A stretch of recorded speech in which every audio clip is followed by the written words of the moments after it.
परम पूज्य गुरुदेव परम वंदनीय माता जी सूक्ष्म रूप से विद्यमान है। नमन करता हूँ, मानव मात्र को प्रणाम करता हूँ दोस्तों। और आदि शक्ति माँ गायत्री प्राणों की देवी प्राण स्वरूप से 84 लाख प्रकार के जीवधारियों में जीवन रूप से प्रतिपल स्पंदित होने वाली, वो आँखों से ना दिखाई देने वाली ऐसी आदि शक्ति माँ गायत्री वो बिजली की भांति है जो प्राण रूप से संपूर्ण प्राणियों में विद्यमान है। दोस्तों, यहाँ मानव जब धरती पर प्रथम बार आए हैं तो प्रथम आगमन के समय ही यहाँ बहुत श्रेष्ठ मानव आए हैं। दोस्तों, यहाँ चराचर जगत संपूर्ण सृष्टि की संरचना दोस्तों कोई भी क्रिएशन अगर होती है कहीं भी, तो क्रिएशन जब होती है जब कोई क्रिएटर होता है तो पहले जो अक्षर आएगा वो पहले क्रिएटर आएगा। अगर क्रिएटर आपने नहीं लिखा है तो क्रिएशन शब्द बन ही नहीं सकता है कभी। तो क्रिएशन शब्द बनेगा जब पहले आप क्रिएटर लिखोगे, तो फिर स्पेलिंग में आप TION जोड़ देने से दोस्तों ये बनेगा। तो ये बहस यहाँ जन्मों जन्मांतर से हर जन्म में जब भी मानव धरती पर आते हैं दोस्तों, आज तक आए हुए मानवों को यहाँ जो भ्रमित किया गया है वो बहुत ही त्रुटिपूर्ण और बहुत ही षड्यंत्रपूर्ण और अज्ञानपूर्वक ये सब किया गया है। सारे संसार में आज मानव जाति को ये पढ़ाया बताया और समझाया जा रहा है कि मानव जीवन की उत्पत्ति यहाँ एक कोशिकीय जीवों से बहुकोशिकीय जीव हुए और फिर मछली हुए, मछलियों से फिर बंदर हुए, बंदर से फिर इंसान बने। तो दोस्तों, ये जो विकास क्रम डार्विन का और चार्ल्सवाद का जो विकास क्रम का सिद्धांत सारी दुनिया में जो बताया जा रहा है, इस सिद्धांत के कारण दोस्तों यहाँ मानव स्वयं को एक पशु तुल्य जीवन का अधिकारी ही समझता है। दोस्तों, इस 20वीं शताब्दी में जब से ये 20वीं शताब्दी प्रारंभ हुई है धरती पर, इसके बाद ही यहाँ मानवों के बीच ये आज़ादी गुलामी, ये अमीर बनेगा, ये गरीब बनेगा, ये मालिक बनेगा, ये नौकर बनेगा, ये जो मानव जीवन से संबंधित मानव जीवन को गुजारने के लिए जो पथ जो रास्ते यहाँ मानवों द्वारा बनाए गए हैं दोस्तों, वो पूर्ण त्रुटिपूर्ण रहे हैं। और यहाँ मानव को केवल एक भौतिक शरीर मानकर, और भौतिक शरीरों में भी इतने विभाजन मानवों के बीच किए जा चुके हैं कि यहाँ मानव एक ही प्राणी है ये मानने के लिए आज कोई तैयार नहीं है दुनिया में। दोस्तों, ये इस कारण हुआ है, यहाँ ना तो देखिए यहाँ जो सनातन जो सत्य है धरती पर पूरे ब्रह्मांड में, वो सनातन यहाँ पर जिसको वैज्ञानिक भी उसको डार्क एनर्जी कहते हैं, किसी न किसी रूप में उसको मानते हैं। वही डार्क एनर्जी से संपूर्ण क्रिएशन हुई है, वैज्ञानिकों के ऐसे मत हैं। और वो दोस्तों परम सत्ता परमात्मा जो संपूर्ण सृष्टि का सृजेता है, संपूर्ण सृष्टि का पालन करता है, पूरी सृष्टि का नियंत्रण करता है। दोस्तों, यहाँ हम तो केवल एक मानव प्रजाति के जीव में से कुछ संख्याओं में यहाँ बोल रहे हैं, लेकिन यहाँ दोस्तों जो परम सत्ता परमात्मा है, पहली बात तो ये है कि उसका कोई रूप रंग आकार प्रकार नहीं है।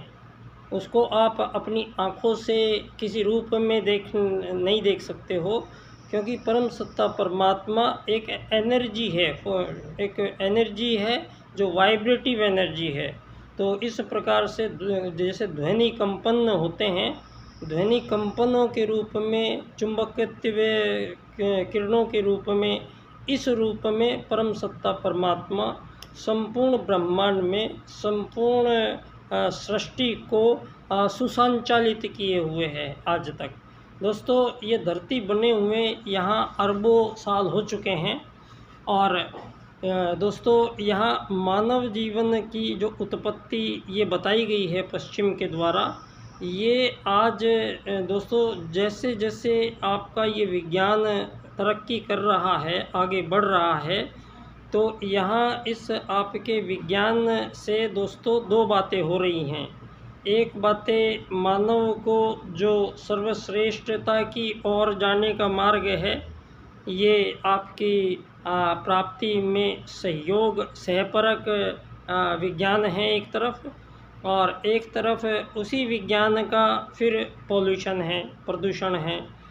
दोस्तों, आज इन 200-250 साल की जो धरती की ये प्रगति, उन्नति और विकासशीलता जिसको बताया गया है, ये पूर्णतः मानवों के भौतिक दर्शन पर टिकी है और इनका लक्ष्य केवल मानव को दोस्तों, मानव शरीर को अधिक से अधिक लाभ पहुंचाना, अधिक से अधिक उसको आनंद प्राप्त करना, और ये अवधारणाएं यहाँ पर केवल इस भौतिक शरीर के लिए संपूर्ण जीवन क्रम को इस प्रकार से बांध दिया गया है कि यहाँ दोस्तों उससे छुटकारा नहीं मिलेगा।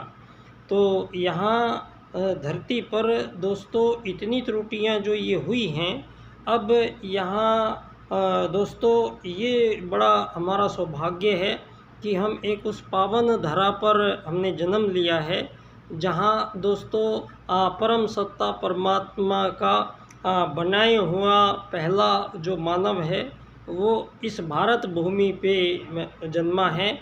और इस भारत भूमि में जन्मा जो व्यक्ति शरीर रूप में दोस्तों वो मनु है, और इस बात को जर्मनी में मनस कहते हैं, मेनस कहते हैं, अंग्रेजी में मैन कहते हैं, हिंदी में मानव कहते हैं।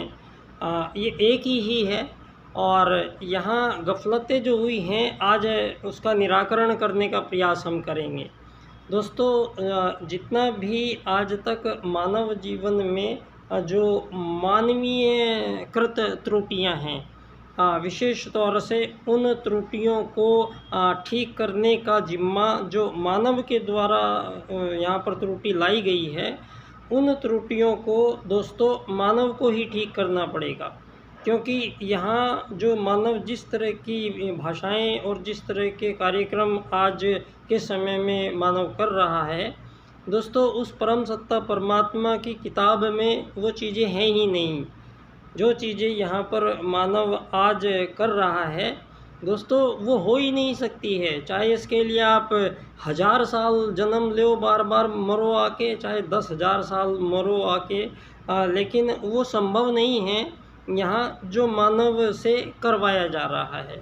तो सबसे बड़ी त्रुटि मानव जीवन की यही है कि पहली बात तो मानव को जो पहचान दी है इस डार्विन और चार्ल्स ने, वो एक पशुतुल्य जानवर के समान जो डेफिनेशन दी गई है मानव की, ये इस कारण से मानवों को यहाँ सहजता से डिवाइड किया गया है। और समाज में कुछ मानव द्वारा ऐसे स्थायी समस्याएं पैदा कर दी गई हैं कि बाद में जो मानव आते हैं और जाते हैं वो उन आपके बनाए हुए रूल्स के कारण उनको अपने जीवन काल में आपके उसी दलदल में फंसना पड़ता है, और फिर उसका ये दलदल का जीवन प्रारंभ हो जाता है और मानव का अपने अंत करके चला जाता है। एक छोटी सी यात्रा धरती पर ये मानव लेके आया है धरती पर। इस छोटे से जीवन काल की यात्रा में दोस्तों यहाँ मानवों के बीच आज़ादी और गुलामियों की लड़ाइयाँ चल रही हैं। यहाँ आज़ाद होने के लिए मानव से मानव हजारों सालों से युद्ध चल रहे हैं। यहाँ मानव धरती को खरीद और बेच रहे हैं। धरती माँ जो उस परम सत्ता परमात्मा ने बनाई हैं दोस्तों, ये संपूर्ण धरती पर परमात्मा सत्ता ने जो धरती का ये निर्माण हुआ है, पहली बात ये इतनी विशेष चीज़ बनाई गई है कि इसके नीचे तेल, कोयला, पत्थर, सोना, तांबा, जस्ता, निकिल, क्लोरीन, फ्लोरीन, इसमें हाइड्रोजन, इसमें बहुत सारी धातुएं, और फिर इसमें कोयला, फिर इसमें लोहा, इसमें धरती में दोस्तों इतनी परत बिछाई गई हैं। ये सब परत जो एक के ऊपर एक लेयर लगाई गई हैं, ये बड़े ही वैज्ञानिक ढंग से इसको बनाया गया है। दोस्तों, आपको ज्ञात होना चाहिए, धरती पर जब हम ऊपर खड़े होकर देखते हैं तो हमें सूरज दिखाई देते हैं, चांद, सितारे दिखाई देते हैं, बृहस्पति, शुक्र दिखाई, शनि दिखाई देते हैं, और फिर कुछ और नहीं दिखाई देते हैं तो वो भी उपस्थित हैं। तो ये एक चांद तारे जो हमें दिखाई दे रहे हैं, ये एक गैलेक्सी में आने वाले हैं, और यहाँ पर कितनी गैलेक्सीज़ हैं ये गणना नहीं है किसी की।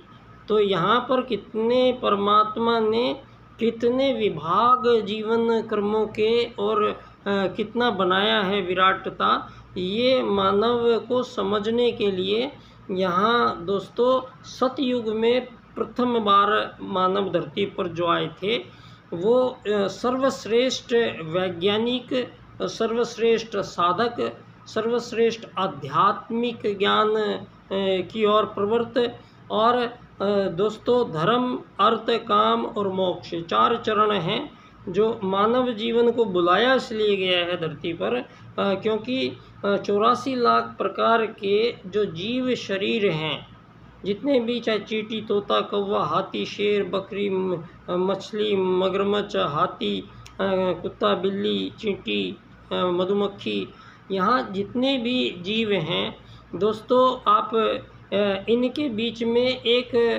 समानता बिल्कुल दिखाई दे रही है, और इनमें बिल्कुल विभेद करने की कोई गुंजाइश नहीं है।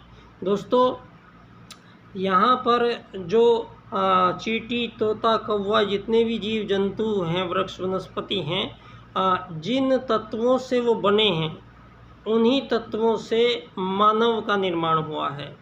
तो जितने भी संपूर्ण चराचर जगत में जो भी भौतिक पदार्थ हैं दोस्तों, या जितने भी पदार्थ हैं, वो सब अग्नि, जल, पृथ्वी, वायु और आकाश 5 तत्व हैं, 5 देव हैं।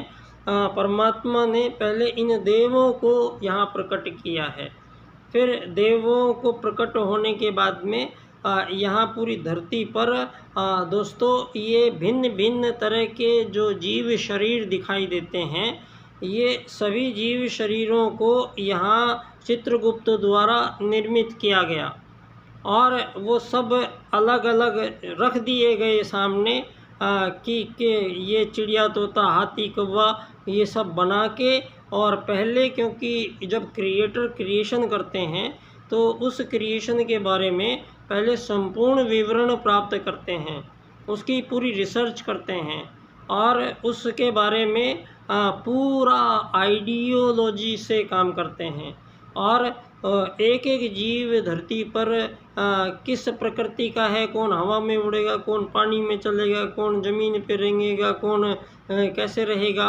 और प्रत्येक प्रजाति में चिड़िया कितने साल जिएगी, कुत्ता कितने साल जिएगा, मगरमच्छ कितने साल जिएगा, सांप कितने साल जिएगा, मानव कितने साल जिएगा।